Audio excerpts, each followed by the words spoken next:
एक बार की बात है, एक छोटे से गांव में एक हाथी रहता था। हाथी बहुत बड़ा और घने जंगल में रहने वाला था। वह किसी से नहीं डरता था और लोगों को अपनी शक्ति का एहसास कराना पसंद करता था। एक दिन गांव में एक कुत्ता भी था। वह कुत्ता छोटा और काफी होशियार था। वह लोगों के यहाँ बच्चों को खुश करने के लिए आया करता था। हाथी और कुत्ता एक दूसरे को पहले नहीं जानते थे, लेकिन एक दिन मिल गए। वे दोस्ती करने लगे और अच्छी तरह से बातचीत करने लगे। हाथी ने कहा, मुझे बहुत खुशी हुई कि मैं तुम्हें मिला। मैं शायद दुनिया का सबसे बड़ा और ताकतवर जानवर हूँ।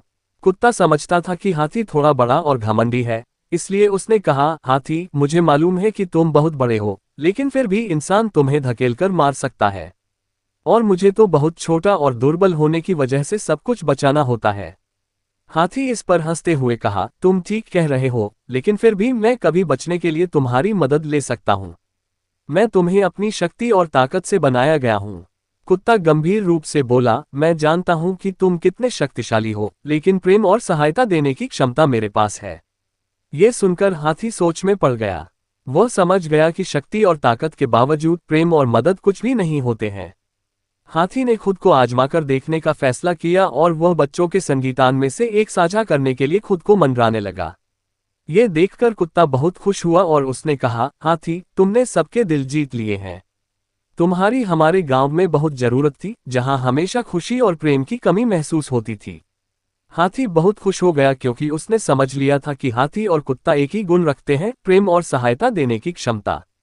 ये बात हाथी के जीवन में एक महत्वपूर्ण सीख थी कि शक्ति और ताकत से भी बढ़कर प्रेम और सहायता का महत्व होता है। एक जंगल में चींटियों का झुंड रहता था। उसकी रानी बहुत मेहनती थी।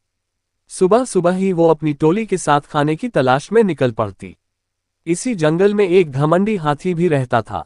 वो जंगल में सभी जानवरों को परेशान करता था। कभी गंदे नाले से सूंड में पानी भरकर उन पर फेंक देता, तो कभी अपनी ताकत का प्रदर्शन करके उन्हें डराता। उस हाथी को इन चींटियों से बड़ी ईर्ष्या होती थी। वो उन्हें जब भी देखता तो पैरों से कुचल देता। एक दिन चींटी रानी से हाथी से विनम्रता से पूछा कि आप दूसरों को क्यों परेशान करते हो? यह आदत अच्छी नहीं है। ये सुनकर हाथी क्रोधित हो गया और उसने चींटी को धमकाया कि तुम अभी बहुत छोटी हो, अपनी जुबान पर लगाम लगाकर रखो, मुझे मत सिखाओ कि क्या सही है, क्या गलत, वरना तुम्हें भी कुचल दूंगा। ये सुन चींटी निराश हुई, लेकिन उसने मन ही मन हाथी को सब सिखाने की ठानी।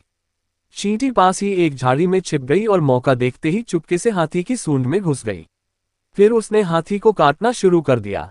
हाथी परेशान हो उठा। उसने सूंड को जोर जोर से हिलाया, लेकिन कोई फायदा नहीं हुआ। हाथी दर्द से कराहने और रोने लगा। ये देख चींटी ने कहा कि हाथी भैया, आप दूसरों को परेशान करते हो तो बड़ा मजा लेते हो, तो अब खुद क्यों परेशान हो रहे हो? हाथी को अपनी गलती का एहसास हो गया और उसने चींटी से माफी मांगी कि आगे से वो कभी किसी को नहीं सताएगा। चींटी को उस पर दया आ गई। वो बाहर आकर बोली कि कभी किसी को छोटा और कमजोर नहीं समझना चाहिए।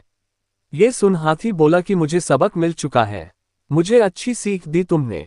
अब हम सब मिलकर रहेंगे और कोई किसी को परेशान नहीं करेगा। सीख, घमंडी का सिर सदा नीचे होता है। कभी किसी को कमजोर और छोटा न समझे।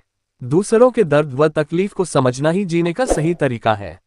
तो दोस्तों, हमारे चैनल पर नए आए हो तो चैनल को सब्सक्राइब करना ना भूले। Thanks for watch.